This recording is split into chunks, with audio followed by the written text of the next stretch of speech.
Hi, everyone, and welcome. I'm Jodi Rudoren. I'm editor of The Forward, and people are rolling in. We've got something like 400 people registered, so it might take a while for people to come, but thank you very much for joining us today for the very first of our conversations with members of the Forward 50. Every year for 26 years, the Forward has compiled a list of significant, influential, interesting American Jews who made headlines for one reason or another during the year. This year, we did the same. We actually decided not to call it the list of the most influential Jews because I thought that was just too intimidating. And we've got an amazing list that represents our diverse American Jewish communities. And we decided that in this age of the Zoominar, we would try to bring them together for a series of weekly conversations. And we're just so thrilled that you're joining us for the first one and that we have such an awesome panel for the first one. I am going to wait for just 1 minute to introduce them because I see people are still rolling in. Thank you very much. And I'll do a little bit of tachlis or logistics as we start here. We are definitely game to have you use the chat. Feel free to start posting there right now to all panelists and attendees where you're dialing in from or what's on your mind today. And if you have a question, though, that you want me to pose to one of our panelists or to the whole group, please use the Q&A button. Those buttons are on the bottom of your screen. If you're on a computer, I think they're on the right if you're on a tablet or a phone. And you probably all know how to do this by now because we've been doing it a lot for a long time. So Happy New Year to everyone who's joining us. We also are now streaming live on our Facebook page and at Jewish Daily Forward, and we would love you to share that link with your Twitter or Facebook fans to spread the word. You will get a video of this conversation by email. Everyone who registered or attended will get an email with the video, with some highlights, and with a special discount subscription offer to subscribe to the Forward. So do not worry if you miss something and want to go back to it or share it with your friends, you will get the video. I want to just, before we start, thank so much my partner, Lisa Lepson, our Vice President of Development, who has been taking the lead in programming these Zooms. Also Dina Cooperman and Gabby Brooks, who help us out. And I'm really excited to introduce my guests today. I'm not even going to call them a panel because, as I said, we have not organized them thematically. We have not picked a topic for this conversation. We literally just threw it open, wanted to see the interesting mix we would get. And we do have an interesting mix for you today. So we have with us Rabbi Susan Talve from St. Louis, who actually is one of the people who'd been on the Forward 50 before. And she created her congregation. She founded a congregation in the city of St. Louis many years ago, as a lot of other synagogues were leaving the urban center because of white flight. They said she'd never survive. They started with 30 people. They now have more than 800 households. And you may have heard Susan Talve's name because of her very personal and up-close encounter with the McCloskeys, who had brandished weapons during a Black Lives Matter protest and got a lot of notoriety for that. Well, Rabbi Talve had a prior confrontation with them over a beehive on the synagogue property. And when we interviewed her about that before the Republican National Convention, it became our most read story of the year. So thank you for joining us, Rabbi Talve. We also have Halie Soifer, who is the head of the oh my God, I forgot the exact title. Jewish Majority Council of America, Jewish Council of Democrats. Jewish Democratic Council of America. No problem. JDCA. JDCA. And Halie was the executive director and got promoted last year to be CEO, which is really great because there's been a kind of problem in the Jewish nonprofit world of women heads of organizations being called executive directors, not CEOs. She previously spent more than nearly 2 decades working on Capitol Hill. She worked for Vice President-elect Kamala Harris, as well as other members of the Senate and the House. She also worked with Samantha Power as a senior policy advisor. And she actually moved from Michigan to Washington many years ago to work for President Al Gore. President-to-be Al Gore didn't exactly work out. And then we have James Bennet, who is a journalist in New York, who is like me, former Jerusalem bureau chief of the New York Times, which some people call the hardest or certainly the most scrutinized job in journalism. But James went on from there to have a much more high profile and scrutinized job as the editorial page editor of the New York Times. He spent 19 years in total at the Times, taking a break in the middle for 10 years, being editor-in-chief of The Atlantic. And then we have Caroline Dorn, who many of you may know better from her Twitter account @RogueShul. She and her partner created this Twitter account a year and a half ago, thrilled Jews across the Twitterverse with their inside backstories of life in synagogues. And this year came out, publicly identified themselves, and also created a new company called the Real-Time Strategy Group to act as like consultants to synagogues trying to reinvent and think about how to engage people better. So hello, everyone, and thank you for joining us. We are going to start today with a couple of words of Torah from Rabbi Talve. Whenever we have a rabbi on, we like to do a little mini Dvar Torah. This is one of those things that we did not do at New York Times events, so it's fun for me as editor of the Forward to be able to invite the rabbi to share us just a couple words of Torah. So over to you. Thank you, Jodi. So this week we study the portion in Exodus where Vayera, God appears to Moses. Godliness is drawn into the story by the groaning, Na'akat b'nei Yisrael, the cries of the people suffering under the reign of a Pharaoh whose very name means the great divider. And Moses is chosen not because of his ability to speak. Remember, he's a stutterer, but because he will not leave anyone who dares to leave the narrow place of systemic oppression behind. Moses is called at the burning bush to turn. Not turn as in turn away. No, Rashi says, turn as in turn from here to there, to be unstuck. How? The answer is also in the portion. Chapter 6, verse 12. Lo shamu Eli, Moses says. They won't listen to me. And here we have it, the source of the suffering. Plenty of words, but no one's listening. Moses doesn't listen to God. Pharaoh doesn't listen to Moses or God. And the people don't listen to Moses. Godliness may be drawn into the story by listening, but no matter how many words are spoken or are written, if we are not listening, the word will remain in exile. But there is an antidote. Each morning since before the election, my husband, Rabbi James Stone Goodman, and I have been offering a psalm. We began with Psalm 1, and each day have offered another psalm for the healing of the body and the soul of the nation. This morning, we were up to Psalm 85.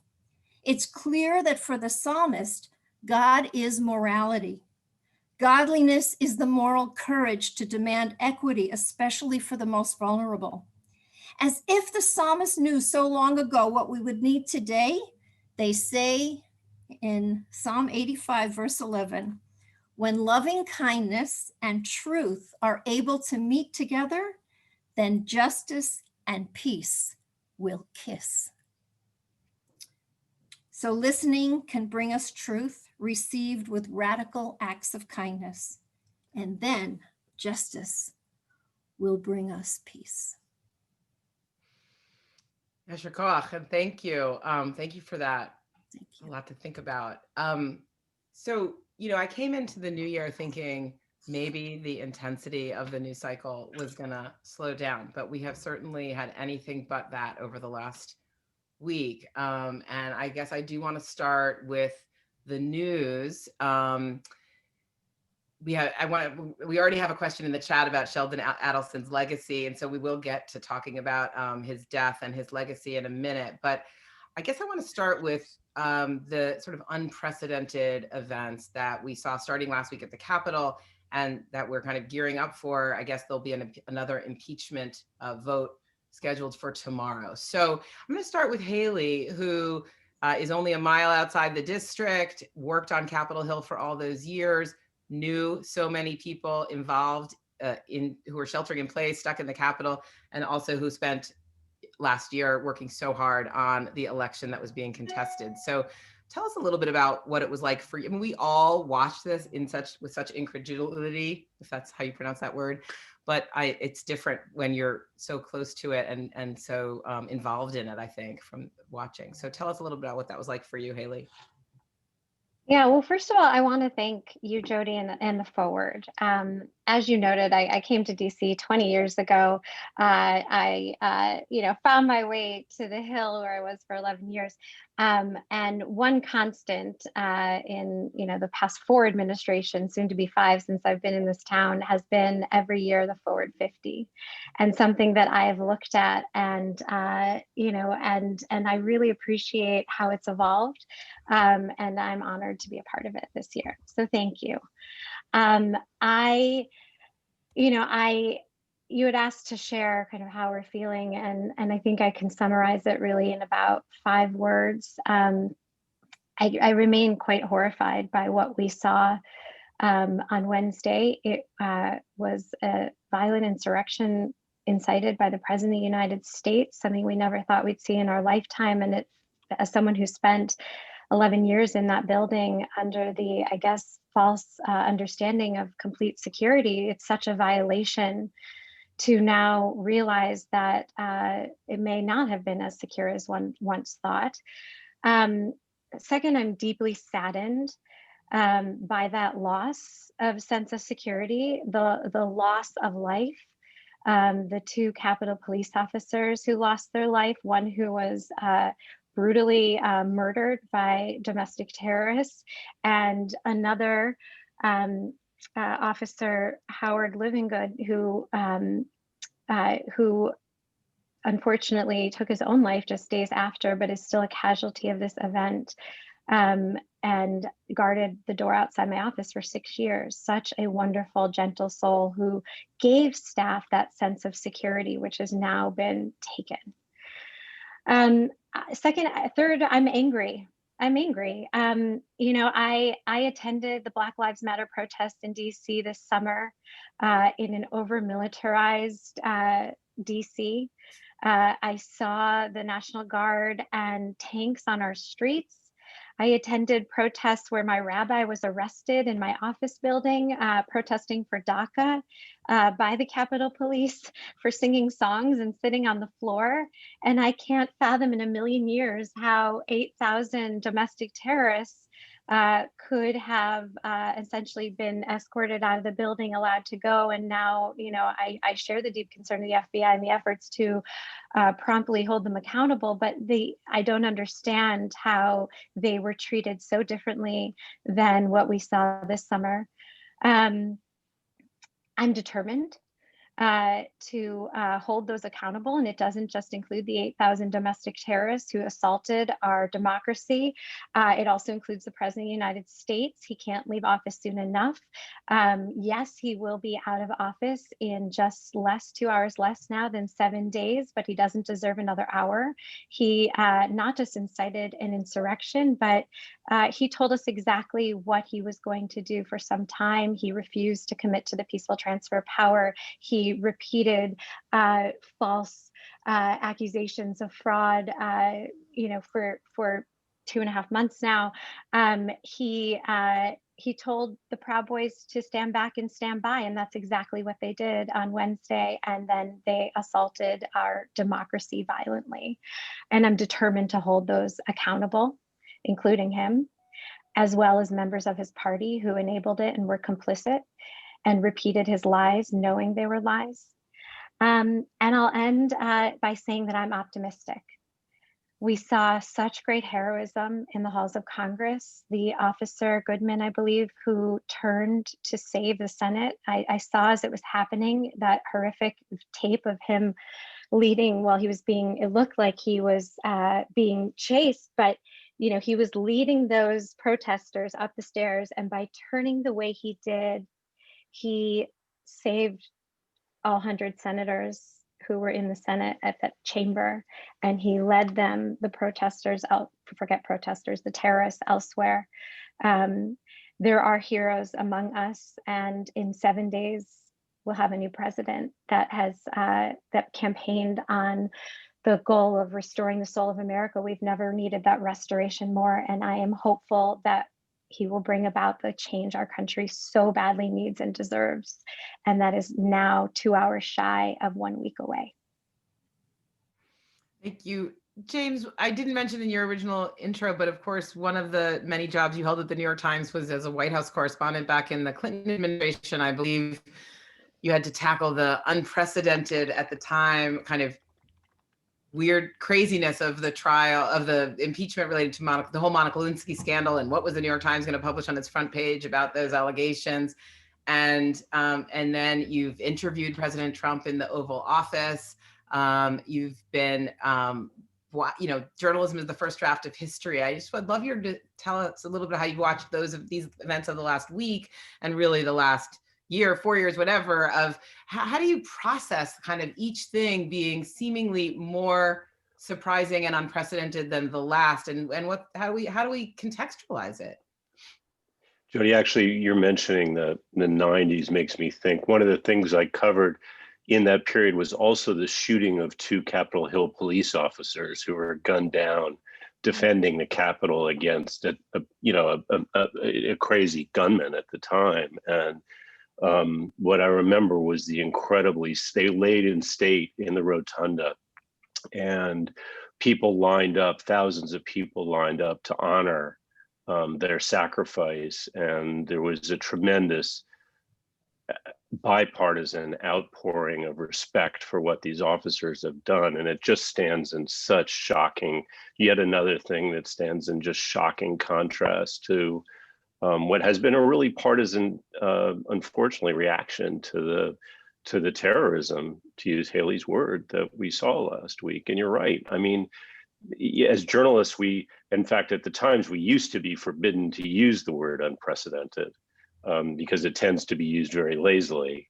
Now appears all the time, unfortunately, a little bit lazily. But I just keep reminding myself, to be unprecedented is also to set a new precedent, right? And that's what's been happening in the last week. We've seen terrible precedents set. Pick your beginning. You can go back 25 years with this. But the effort to decertify the vote, to block certification of the vote, with absolutely no evidence that anybody's seen, no credible evidence of fraud. We just haven't had that, formidable an effort led by the president himself. Jodi, I don't know if you've had this. You mentioned I was a Jerusalem bureau chief like you, and this is a terrible analogy that situations are not at all analogous, except in this thing that I keep thinking about, which is when I was covering the peace process and I covered the Second Intifada, every couple months, some official, often an American, because we don't have such a tragic view of history, would say, well, it's really hit bottom, there's no way to go but up. And actually, there was always a way to find a new lower level. And obviously the FBI is warning of violence to come in the days ahead. And I do really hope that we'll all pull back from the brink here, that we will all harvest the incredibly powerful lessons of the precedents that are being set. But I wish I could be more confident that that's what will happen. Yeah, I totally agree. It's a great point. Rabbi Talve and Caroline, I know, Caroline, you're not working at the synagogue anymore. I was just thinking about that. We always talk about, Jewish leaders and like the Jews in the pews. And I guess we're not in the pews anymore. And both of you live in pretty liberal bastions. But I guess I'm interested in what you're hearing, Rabbi Talve, from your congregants, Caroline, from the congregations you're working with, or just kind of how are people processing this incredibly intense onslaught of things we did not think could happen, happening endlessly? Go ahead, Rabbi Talve, or go ahead, Caroline. Okay, Caroline. I think we're seeing people who are exhausted. We're seeing all of this happen in the midst of this terrible pandemic where there's no relief in sight, although vaccine news is hopeful. We're seeing people who just are continuing to be asked to work to their fullest capacity, who are struggling to feed their families, who are just suffering in so many ways with a lack of leadership and a lack of care, seemingly, from the government. We're also seeing tremendous hope for the Biden-Harris administration and for what January in 2021 may bring us. And that is worth clinging on to. Yeah. Well, I really appreciate all these reflections, and I definitely appreciate, James, you saying that we can always hit a deeper bottom. And I think that's one of the things that people are afraid of. I think, you know, a lot of people who are really paying attention understand that, you know, there's not going to be one easy fix here. We do have hope for the future. We certainly do have hope for a better administration, but we know that we have a lot of damage has been done and we have a lot of work ahead of us. And like Caroline said, a lot of people are tired. But, you know, I also think that, you know, we have an obligation to not be tired and to figure out what we need to do, because we have generations of children that are looking to us. We have children who are saying, you know, you told us that we were not supposed to lie. You told us that we weren't supposed to say hateful things like this.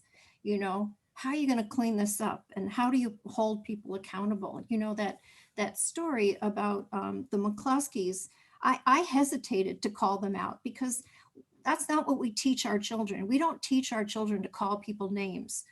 But it got to a point where, you know, we needed to call, they're bullies, and we needed to call them out. And, you know, what was so interesting to me about that whole period and why that story touched a nerve, I would like to think it touched a nerve because we were calling out bullies and recognizing the damage that people who lie and that bullies can do. But I have to say, I think people were more worried about the bees. I think the story really touched people because it was about those bees that got destroyed. We got more honey from that story, you know. What has become, can you bring us up to date? Are there going to be more beehives, more bees, something? Well, I would like the story not to be about the bees, though we do have a huge garden, and yes, we probably will do more beehives when the time is right.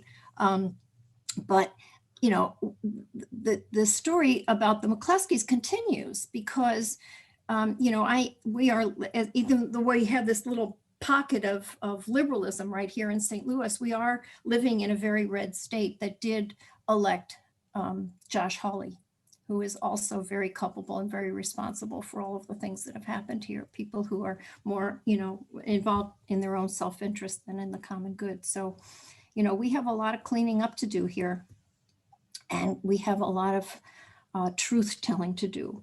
But I think that we all do, and I think that's where the healing's going to come. It's going to come in the nuanced conversations where this country is really willing to look at the legacy. I mean, I'm right here is Dred Scott, you know, right here is Ferguson didn't happen here for an accident, you know. Talve, I want to ask you about I want to pick up on what you said about nuance, because one thing that you shared earlier with me is just, you know, you were part of the Ferguson protests, and in that moment, forget exactly how many years ago, there was a lot of tension, and you faced some critique because you weren't anti-Israel, because you were supportive of Israel and there was this whole movement, Ferguson is Palestine. And it was one of the key moments in, I think, the change, particularly in campus dialogue, but also within the progressive left generally, of like raising new questions about where did the liberal Zionists fit in?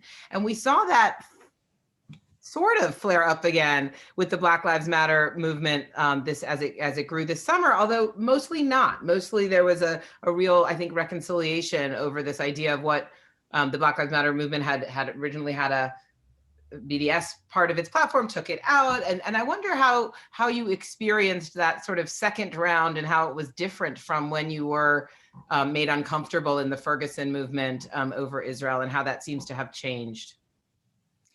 Well, I think that we really understand now that until we really figure out how to make Black Lives Matter in this country and really hold law enforcement and public safety and everybody else accountable, and until we really change the systems that are built on white supremacy, until we do that, everybody's going to suffer. And so, especially as Jews, we have a place in this movement, and no matter what else is going on, we have to be in this movement. We have to take our place in this movement. And, because we're there, we can have these more nuanced conversations, about Israel, Palestine, about what the occupation has done, and all of the things that we have to do. We have to be in this movement for Black lives. We have to be part of it, and So I want to mention to the audience that we have another Zoom coming up on Thursday in advance of Martin Luther King Day that's going to talk about Blacks and Jews of color. We have a great panel, Mark Dollinger, Jenna Green, and Susanna Heschel joining us. I think Lisa will post in the chat the registration. We'd love you to come back and be with us then. I am going to do a little bit of we could talk about these very important issues for the whole hour, and in many ways I would like to, but I think there's also a lot of other places to talk about that. And I'm going to kind of switch gears and make this conversation probably a little lighter and a lot more personal. And I'm going to, I want to ask Caroline a little bit about my show called Life and at Rogue Shoal. And so you can tell us a little bit of the story in your own words, but essentially during this incredible, intense time of the pandemic and the campaign and the racial uprising, you were doing an anonymous Twitter account about the everyday life of a synagogue. Why do you think it had so much traction? Why did people flock to it? And then you can tell us why you decided to stop being anonymous. Sure, that's such a great question. My business partner and I, Ellie, started Rogue Shul in May of 2018. And at the beginning, it was really an outlet for us to be able to amuse ourselves, to have a place to put all of the crazy things that happen to us each day. And we found quickly that there was a lot of commonality, that people across the country at synagogues were experiencing the same moments as we were, very similar situations. And there hadn't yet been a space to put all of that. There hadn't been a joint conversation for people who work at synagogues. There hadn't been those opportunities to vent about the nonsense, but also enjoy the true holiness of the work and the beautiful moments that arose, and the times where families or kids really got to experiencing something unique in synagogues that wasn't happening in other places. There was no outlet for that. And so Rogue Shul kind of struck a chord, and people laughed with us. People mourned with us when terrible things happened in the world. People played along with us at the URJ biennial when we were running around anonymously, leaving things for people to find and tweeting them out. And it was fun. It was a lot of levity. It was exciting. It was something new. And I think in that process, we realized that there's such importance of laughing at ourselves in whatever field we're in, and not taking ourselves too seriously, and looking for moments of joy and of levity in the difficult days. And I think that is even more true as our country is in this moment of reckoning, that we have to have time to laugh so that we can do our good work together.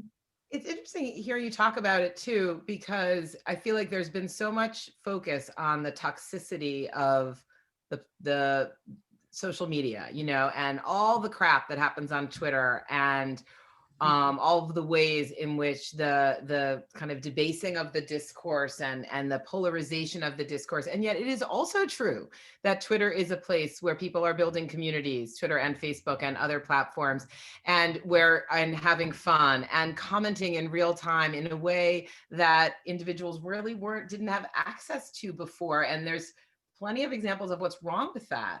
But I think you're a great example of how it can elevate different voices and bring people together. And it's interesting because, I think a lot of people instantly kind of applauded Twitter's move of banning President Trump for life because it was such an intense experience last week. But there are real free speech implications for that. And I think, the truth is there's just really two sides to all of these inventions. I see James nodding. I'd love to hear your perspective on that question. Issue. specifically on the banning of President Trump. Well, or just this whole, about the ways in which, we have this democratization of our platforms, which is, or of our media, of our public discourse. There's something great about that. There's something dangerous about that at the same time. Sort of, how do you balance like free speech and that toxicity and, the pros and cons of all of it?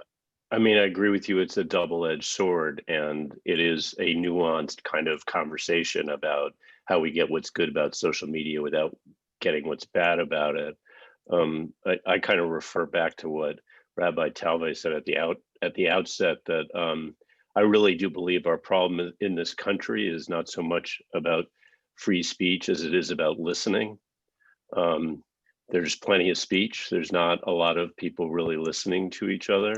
And that is something that the social platforms haven't found a way to encourage. I think, the banning of Donald Trump is, also just a chilling reminder of how much power these platforms have and the individuals who control them have over the flow of information in our lives. And it really worries me. And we have no meaningful standards by which to judge who should have access to them and who shouldn't. The president's off it, but there are plenty of autocrats and terrorists who are still there. It doesn't make much sense to me, and I don't think it makes much sense to anybody who really thinks about it. And I really, it goes back to what we were talking about earlier. Do we still have the capacity as a society to kind of, do our elected representatives have the ability to kind of come together and think through a really hard problem like this?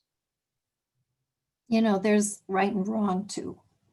I think we've stopped talking so much about morality and moral courage and what's right and what's wrong. And, what we know is that if we don't start telling the truth about our history, we're never going to have reconciliation. We're never going to get to a place where, we really are the people and the nation that we want to be. And, I traveled to the border with many of my clergy colleagues. We saw children in cages. We saw families being separated. And then with a group from the American Jewish World Service, I went to Guatemala to see why were people leaving? And, you learn about United Fruit Company, you learn about the Dulles brothers, you learn about what we've done as a nation that, isn't, that we need to tell the truth about so that we can, be better, so that we can call ourselves to a higher moral ground. We're capable of that. We know as small communities we do that. But I think that there's a large focus too on watching Twitter and watching what's happening in our government and feeling so disassociated from it. But the real work, and I think Rabbi Talve is getting at this as well, is the real work happens in our local communities and in our congregations and on Zoom calls. And as much as the president or anybody has a platform and has power on Twitter or wherever else, we all have power within our own lives and our own communities to initiate conversations about the world that we want to live in and to call out our friends and family for racism or other forms of oppression. And I think that it's really easy to point fingers at Twitter or Amazon or other big companies or social media platforms and ignore the responsibilities that we have as individuals or even as smaller local communities to create the just world that we are craving. Okay, so I really am going to take a note from Caroline about people's need to have things lighten up a little bit, and I'm going to switch gears to ask you each to talk a little bit about. I feel like there's been plenty of talk about this, but I'm really interested in your guys' take on sort of as you come into the new year, the lessons that you've learned from this crazy situation, from the experience of the pandemic, of the lockdown. What new habits or hobbies have you developed that you might actually want to keep? Any silver linings that you've experienced of this very new way of living? What did you do to keep sane? I don't know what you're doing to make your home office better or what you're baking, anything, what you miss the most and can't wait to get back to. You can each take it however you like. And I invite people to share in the chat too, their own versions of this. If you've developed a new hobby or something that you want to make sure you don't go back to some way that you were living before. Halie, I'm going to start with you and then we'll make a little, we'll go around. Okay, well, I am not one of those people that has been baking challah. Shout out to my sister because she is one. I'm not one of those people that like has taken up some wonderful new hobby that I frequently post. I really I would like life to just go back to the way it was. I I think we've all suffered from this pandemic, and I frankly think it could have been avoided in terms of the extent of this crisis. But we've had a complete lack of leadership in our country. Um, One silver lining of it, however, has been, and if you had asked me last March if this would be the case, I really wouldn't have known if it was possible, but it has been our ability to connect regardless of the fact that we are stuck in our homes. The fact that we, have been able to have events like this and Zoom away, as sick as some might be of Zoom, it is such a remarkable, it's provided us with such a remarkable way to communicate and feel together. I mean, I'm someone who's worked on presidential campaigns. I never thought campaigning would be possible without going door to door. I did it for in 2 presidential campaigns without knocking on one door. Our organization contacted 1.7 million people multiple times in this cycle, and then went back to Georgia and did it for 86,000 multiple times. And we do it through devices. You're in the political space, in the election space. It seems, I mean, I have always thought that our election system was like the worst in the democratic world in terms of access to the ballot. And we have, Trump's accusations notwithstanding, we proved that we can do mail-in voting, we can do early voting, we have all these different ways of voting. No more, it's just on Tuesday between these hours and you have to be, whatever job you have. And I feel like that, I mean, I certainly hope that our elections never go back to that super restrictive one way of voting, one day, that so clearly was not good for democracy. Absolutely not. I mean, that has been a sign of ongoing efforts of voter suppression, but I'm grateful to see that not only were we able to successfully have a completely free and fair election that wasn't just about one day, but we also were able to campaign and do all the things that one does in advance of that and contact people where they are, which, let's face it, it's on their devices, on their computers. There was no need to go door to door. And frankly, I don't think campaigning or elections will ever be the same because of it. We contacted hundreds of thousands of people via text, and it was remarkable, and communicated with people that way and by phone, and people wanted to speak. I mean, I've phone banked in previous elections. People didn't want to speak. People were happy to hear from you for the first time because they hadn't connected. So it has been, if there is a silver lining, it is that. And of course, the connections that we have all found, in our own homes, given the fact that there's just so much more time within them. But I do hope we go back to normal life, in the next few months, God willing. We'll all be vaccinated, and we can work on what I think will be a long road to return to normalcy. James, what about you? What have you learned about yourself that you didn't know before? What are you doing differently besides everything? I can't say I've achieved any kind of enlightenment or performed any great act of introspection that has allowed me to arrive at any new understanding of I mean, I'm just not that interesting. It doesn't take that much work. But I have discovered one thing, which is yoga. I was one of those people that was perversely proud of never having done it, as all my friends raved about it and talked about how wonderful it was. And for years and years, I just, for some reason, scoffed at it. And during lockdown, deprived of other ways to kind of get exercise and so forth, I found it a wonderful way to relax. And if you have intend to keep going. If you have like a specific YouTube video or something you watch, share it in the chat if you're willing. If you've got yogi, I'll put it in the chat. We also have we produced this year. Our Yiddish edition is so mind blowing. We have a Yiddish cooking show. We have an interactive crossword, and this year we did Yiddish yoga videos. We'll try to get those into the chat too. I don't know if you're interested, but yes, there's yoga in Yiddish as well. Exactly. Although, and it's funny. I'm like you. I'm like the old James. I've been very proudly anti-yoga. Although Lisa Lepson is a big yogi.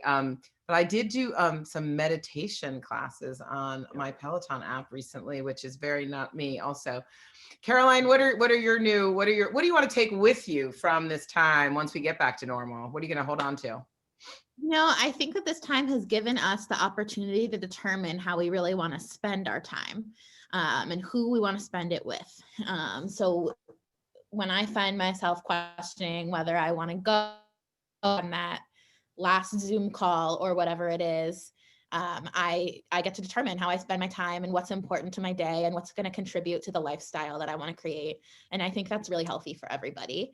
I also think that I cannot imagine going back to work, like the world going back to work in an office from like 9 to 5. It doesn't make sense. We have gotten so much more automated and efficient, and yet we still require human bodies to be sitting in chairs for 8 hours a day, when that's not necessarily how all people work, or what lines up with their childcare schedules or with public schools. And I don't see a need for that to go back to normal anytime soon. I think that many people will continue to work remotely in ways that are good for them, and to adjust their schedules to really meet the reality of what American life looks like in 2021, and not some outdated view of what working looks like. So I'm very excited for that to continue. Awesome. How about you? Is it Rabbi Talve or Talve? I've been mispronouncing it the whole time. Susan. Susan, okay. How about you? Better. I'm interested both for yourself personally, but also for your congregation, because I think one of my things about this is, I think the synagogues have been in crisis for a long time, that the synagogue model has not worked for a long time, and that this has forced a lot of change that really has improved engagement in a lot of ways. And I know there are a lot of people in my own congregation and others who are desperate to go back to normal, but I really hope we do not go back to the old model. So I'm interested in both at your own level and your congregational level. We have a mantra in our shul right now. It's normal is what got us here. We're not going back to normal. So we've invested in a lot of technology. We've trying to bring ourselves up. We've got some young rabbis that are trying to bring us into a new age where we really can be more inclusive of people using technology. I find though that this has been hardest on our teens. We do a group actually for people living with mental illness every Sunday, my husband and I, and we've been learning a lot about the effects of this pandemic on some people who love not having to leave their homes, people with certain kinds of medical and mental health issues. And, they're teaching us really about strategies to, to negotiate days, and a lot of people, they talk about in our mental health groups, they talk about, and they think we're crazy, because there's just so much crazy out there. But, I think it's been very hard on teens. I'm really hoping that we can get back into person, especially for our young people, our teens. They need each other and they need to be safe. So I'm hoping that the vaccines will bring us back to in person. But like many of you are saying, that we take these lessons of reaching out, of outreach, of using technology in creative and wonderful ways so that people who can't leave their homes are able to participate in meaningful ways. Seniors, so many congregations, I think, have been so much better about, I know we've called every member a number of times, we're just kind of working through to make sure nobody is left behind. And I just think hopefully we will take those kinds of things with us. And then the last thing I want to say is, I hope we don't go back to this consumer culture. I hope there's a way that this reset that's been so hard on our economy, and I do feel badly about that, but I do hope that somehow we leave this consumer culture behind and we really listen and find our way to be a more sustainable, a more earth-friendly. Yeah, I really hear you on that. I live in New Jersey, and this happened repeatedly throughout these months, but where I'll be driving somewhere and you just see these kind of endless strip malls of closed stores, and it's very depressing. And then you just think, did we really need all those stores? Like, that's a lot of stores, and they're all kind of the same. And it does feel like there's a possibility of a little bit of a right sizing of things, I think, and what Caroline was saying about right sizing our own schedules and our own lives too. I certainly want to give you guys a chance to ask each other questions if you have, but also I'll throw out one general one too, which is to build on what we were just talking about. As you think about, I don't know, New Year's resolutions may be passe, but I'm interested in your predictions about what's going to see this year, but also, I guess, what do you think American Jews most need from our synagogues, our leadership, the media, and what are you hoping to hear? Is it next week already that the inauguration is from President-elect Biden in his speech? And what are you hoping happens in general in 2021? What are you counting on, banking on, looking for? Whoever wants to start. I want more fun in 2021. I feel like we all got a little bored. Not in terms, it wasn't boring, right? There was a lot happening in the world, but we stayed inside. We didn't see our friends. We missed out on celebrations. We didn't celebrate holidays. I want to see us all excited about things that are good and not just about things that are terrible, and talking about things that are exciting and being with our people that we love and hugging our loved ones and meeting new family members and doing all of the things that create the human experience that we are entitled to and have kind of been taken from us this year. I love that. Measuring success in a whole different way, Caroline. Thank you. I love that. I have to say, I also, I sometimes worry that I'm too silver lining-ish about COVID, because one of the great things about this is that we have made much smaller things fun, count as fun. I mean, I went to a car mitzvah this weekend in which, there were a group of us sent our friend a big balloon arrangement, and then we drove by we made a sign and gave it to them, and they gave us a hat and a cookie with a name on it, and that was the whole thing, and it was awesome. It was 3 minutes. It didn't cost as much money. It didn't involve a lot of planning. It was really special. And so I feel like because everything's gotten so much smaller and so rare, that the moments of, I don't know, playing Boggle with my family on a Zoom somehow seems like this amazing thing. And it's just a little bit more, I don't know, I feel very sappy saying that, but Rabbi Talve, what are you looking for? What are you hoping for? Oh, it's hard. I want to say something fun. I really, I just think we have to say that we need to be out there as Jews. We need to be building relationships. We need to be reaching out. I need to be reaching out across this red state to people who hate Jews because they've never met us. We Jews, we need to be part of this conversation, because anti-Semitism, I mean, I'm telling you from Missouri, it's real, but it's so out of ignorance. So let's let people know who we are, the best parts of us. Let's be players in this morality play that needs to unfold, and let's do it with fun. Let's do it with celebration. Let's do it with, the Psalms are all about singing. It's all about singing. It's all about the music. And I don't know, I just hope we can be a part of the story that's unfolding, that we can be proud of, and that people will come to know us for the good that we are. Halie? Yeah, well, I don't want to be too serious. I'm all for fun, and I'm all for. I forgot to mention Zoom Shabbat with my family has been an amazing silver lining, and I think that will continue, and it is fun.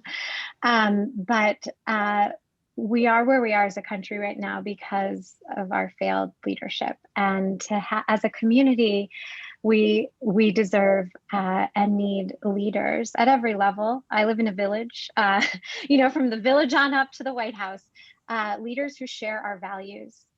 And I know the Jewish community wants to see leaders who share their values in the White House, in the Senate, and in the House, which is why the overwhelming majority of Jews supported Democrats in this election and supported Joe Biden. And he will be inaugurated in 7 days, and there will be changes in this country. I know that especially younger people, there's a certain level of perhaps even disgust with government, or just kind of a dissonance that comes across in terms of, oh, I don't want to deal with politics. Well, it's not really just politics. It is the people we elect make decisions that determine so much about our future.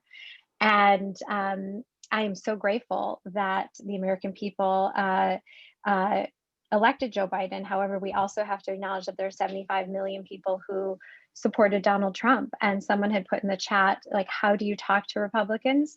Well, I have a lot of Republican friends. I worked on the Hill. I mean, to get anything done, Democrats have to work with Republicans. They were just as much under attack as the Democrats were, right? They weren't going through the halls last week of Congress asking for party affiliation. They were attacking Americans. They were attacking democracy. And it's important, and they feel that way too. And now is the moment to come together as a country and stand for, who we want to be. And leadership requires speaking truth to power, and you can do that at every level. I would just encourage people to express their voice, express their views, including on social media.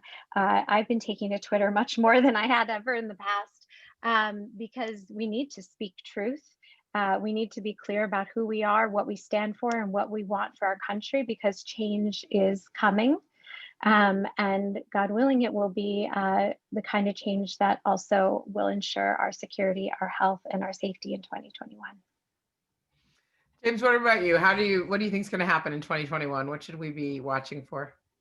Yeah, first I need to stipulate also that it's such a paradox of this period, this pandemic. It's been so hard on so many families. People have lost loved ones, businesses, as you said, have gone under, livelihoods have been destroyed. Yet at the same time, it has been a kind of, for a lot of us, it's been a period of quiet and opportunity for reflection and more time with my family than I have had in ever, and that's precious. And has taught me that I need to make that much more of a priority for the rest of my life, actually. So maybe that is something I've learned about myself, Jodi, actually, in this period. What we need, I think we need more intolerance for the wrong things and more tolerance for the right things. And I worry we're generally, it's not Jews, but Americans are getting better at intolerance than we are at tolerance. And I think we have to challenge ourselves first to demand the tolerance that we need, to survive in a pluralistic society and thrive, but also to extend that tolerance to other people, including people who make us uncomfortable, points of view that make us uncomfortable. And I think that's a challenge. It's hard for all of us to do that. And I think it's incumbent on us to model that kind of behavior. Amen. Intolerance for the wrong things, tolerance for the right things. I'm tempted to make that the last word because it's so profound. I know Halie has to go. She's going to lead an event on another Zoom channel in a minute. We have a few more minutes in which officially. So I'm happy to, I don't know, do the other Caroline and Susan and James, if you have anything you want to pose to the group, we can engage it. If otherwise, we can say thank you to everybody and give them 5 minutes back. I don't know. What do you think? Susan, Caroline, thoughts? Last words? Should I sign off? If you don't mind, I'm just going to say something quick because I do have this event at 3. If you're interested, I posted the event in the chat for everyone. It's with Integrity First for America about suing neo-Nazis because there was a link between the white supremacists who planned the Charlottesville event and that at the Capitol. But on a more positive note, I'm really honored to have been with you all today. I love the opportunities to come together with people who are doing different things, but having an important impact. And, I appreciate the Forward bringing this diversity of voices and views and backgrounds together, not just on this Zoom, but on this list that you rather brilliantly put together. And I was happy to see that it wasn't just the same names every year as was in the past, perhaps. It was people who we didn't even necessarily know were doing the important work, like James and Susan and Caroline today. So thank you. Halie. Thank you. Thank you. Susan and Caroline, you guys have a last word? I wanted to say that I am so proud of the American Jewish community, and I feel like we are in such a great position to lead the change in America and to be allies to the world and to really engage in the anti-racism work that needs to happen in order to progress. And I think that we do have a lot to be proud of. And it's been a really, really honor to be with you all. And we have to look at ourselves too, because we don't always get it right. And we have to stand up to those bullies, and we have to be compassionate to ourselves and to others, because, there's a lot of trauma out there, and trauma makes people do really stupid things. So we have a lot of healing to do. And listening. I'm with James. We're going to go back to, I thought your Devar was very important. Well, thank you, Caroline and Susan and James and Halie, and thank you to all of the people who joined us. And thank you especially to Lisa Lepson and Dina Cooperman and Gabby Brooks for helping us bring this together. I hope you guys will all continue to read the Forward and attend our events and spread the word to your friends. We'll be having this series weekly with different panelists every time. And then sometime at the end of the year, we'll have another list of Forward 50. So thanks again. Have a great week and take good care.